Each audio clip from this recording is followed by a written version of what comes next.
എന്താ പോയെന്നാ എന്നെ കൊണ്ട് അങ്ങനെ പറഞ്ഞാൽ പറ്റത്തില്ല. അതൊന്നും നടക്കത്തില്ല. തുറന്നു പറ. എന്റെ പൊന്നിയേട്ടൻ ഇന്നലെ വിളിച്ചപ്പോ ഈ കൊച്ചു ചെയ്ത പണി എന്താണെന്നറിയോ? പൊട്ട റിവ്യൂ എന്ന് പറഞ്ഞു. സ്വന്തമായിട്ട് അഭിനയിച്ച പടത്തിന്റെ റിവ്യൂ പൊട്ട റിവ്യൂ എന്ന് നാട്ടുകാർക്ക് പറയാൻ പറഞ്ഞു. എന്താ മുഖത്ത് നോക്കി സംസാരിക്കും. എന്റെ മുഖത്ത് നോക്കി സംസാരിക്കും. പറ നീ പറയാനുള്ള പറഞ്ഞിട്ട് പോയത്. എനിക്ക് വയറിലാവേണ്ട കാര്യമില്ല. എനിക്ക് സ്വന്തമായിട്ട് എനിക്ക് എന്താ വ്യക്തി തൊട്ടാ എന്താ എന്നെ ഇന്നലെ വിളിച്ച് സംസാരിച്ചപ്പോ ഒന്നും അല്ലായിരുന്നല്ലോ. എന്താ പറയാനുള്ള പറ. അച്ഛനായാലെന്താ എന്താ നിൽക്കുന്നെന്താ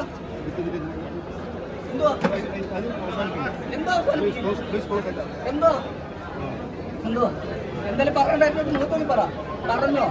എന്റെ പേര് ഷാൻ. പറഞ്ഞോ. എന്റെ മുഖത്തോന്നി പറഞ്ഞോ. ഇല്ല തൊടത്തില്ല. പറഞ്ഞോ. എന്റെ പേര് ഷാൻ. ഇല്ല എനിക്ക് വയറിലാവേണ്ട കാര്യമില്ല. എനിക്ക് വയറിലാവേണ്ട കാര്യമില്ല.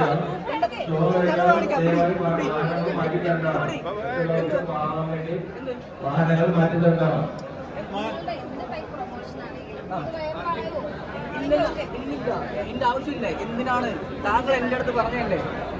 താങ്കൾ അഭിനയിച്ച പടത്തിന്റെ ഇങ്ങനെ ചെയ്യേണ്ട കാര്യമുണ്ടോ? തനിക്ക് വയറിലാവണമായിരുന്നു.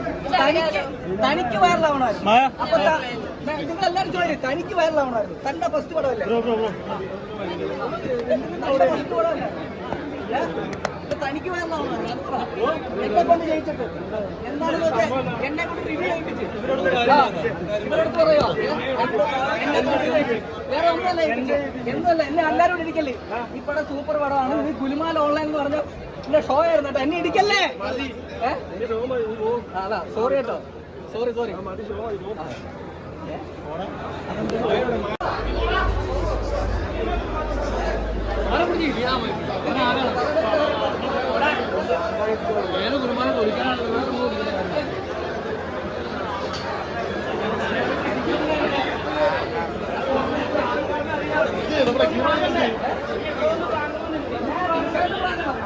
എന്റെ പൊന്നുകൾ വരാൻ എന്തായിരുന്നു? എല്ലാവരും എന്നെ ഇടിച്ചിട്ടുണ്ട്.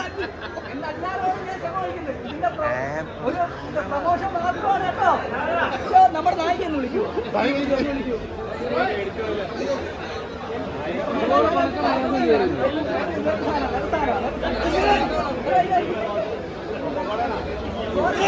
എല്ലാവരോടും സോറി. നിങ്ങളാണ് സത്യം പറഞ്ഞ പക്ക ഗുലുമാടി കേട്ടോ. സംഭവം വേറെ ഒന്നല്ലേ.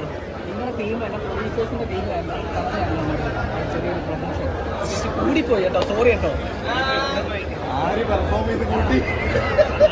അല്ലല്ല സംഭവം സത്യം പറഞ്ഞാൽ നായിക്ക് ഒരു പണി കൊടുക്കണമെന്ന് മാത്രമേ പറഞ്ഞുള്ളൂ. ഇച്ചിരി കൂടിപ്പോയി. സോറി കേട്ടോ. ഞാൻ സോറി പറയാം. സോറി ചാളൊന്നും കേട്ടോ. ഇത് സംഭവം